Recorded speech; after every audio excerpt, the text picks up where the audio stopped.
Croatia's Prime Minister is with me, Andrej Plenković, to discuss how the potential impact of what we're looking at when we talk about Ukraine, the ability to give aid, which Hungary is notably holding up. But standing where you are, President von der Leyen says she will go to Plan B if you can't get an agreement at this next extraordinary council meeting. What are you expecting? Well, I expect that the aid towards Ukraine will be provided. The 50 billion, which we discussed in December, will be provided one way or another. The normal way would be that all 27 agree to revise the multi-annual financial framework and provide this assistance to Ukraine. If one of the countries, and as you said, it's Hungary who is against this idea, then we will find the alternative solution that the Commission has been working on, and that is to find a political, legal and financial agreement to do it outside of the EU 7 years budget. You see, that is, I can see that there is a way in which you can do it, but that goes against the spirit of the idea of unanimity. I mean, you have this principle of unanimity that if you don't have it, you don't do it. But what you're all basically saying is, well, if we can't get it, we'll sort of look under the teapot and see how much money we can find down the back of the sofa. Yeah, but I was participating in the debates at the European Council. If I understood well the Hungarian Prime Minister, he is not opposing that others give the money to Ukraine outside the framework of the financial framework of the European Union. So in that way, we can find the balance, but I think the attempt will be actually on the 1st of February try to seek an agreement and consensus of all 27. It's a little grubby, my words, but it's a little grubby when, you have these major events and the only way you can get it through is if somebody goes off to have a cup of coffee or you have a plan. Which is an elegant way. Which is the opening of accession negotiations with Ukraine. Yeah, that's what happened in December. But think about it, if there were children who were doing this, you would say, oh, for goodness sake. Well, the thing is that within Europe, you need to find compromises. I think we have basically at that point exhausted all the possibilities for compromise, but we found a solution.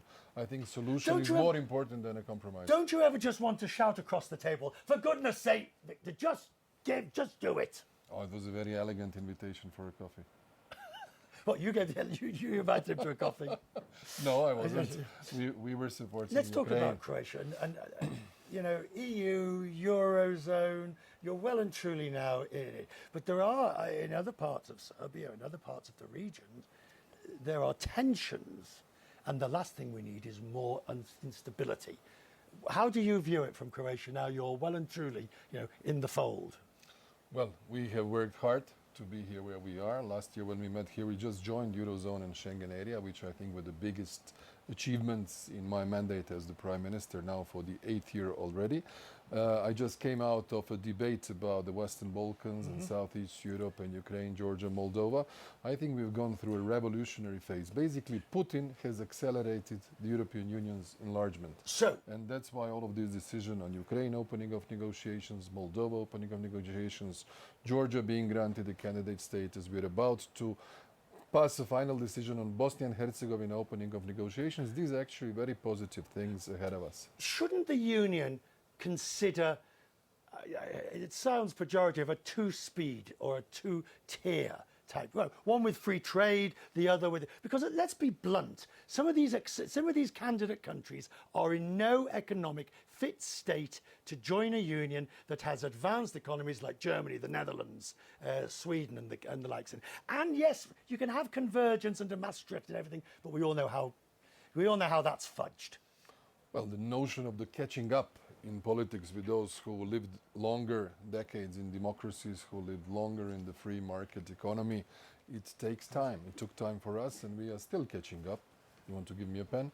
I'm sure that our neighbors, with the assistance, especially in terms of economic governance and the growth plan that has been offered to them, will gradually come to a position where their economic and social standard will go up. If they stay out for a long time, they'll be worse off. Come over here and put yourself on the board. How far are we? Are we ready for AI? Are we dangerously unprepared as a society? Are we nailed it? What do you think, Prime Minister? I don't think we nailed it. Right? I would agree with whoever was somewhere here. I would put it here. It might have been the CEO of Maersk. Oh, He said to you, so that's not bad. They're actually active in Croatia, Maersk. was that In Davos? our port of Rijeka. Good to see you, Pam. Thank you, very Richard. much. All the best. See you Thank you next- for thank this you very time. much See indeed. you.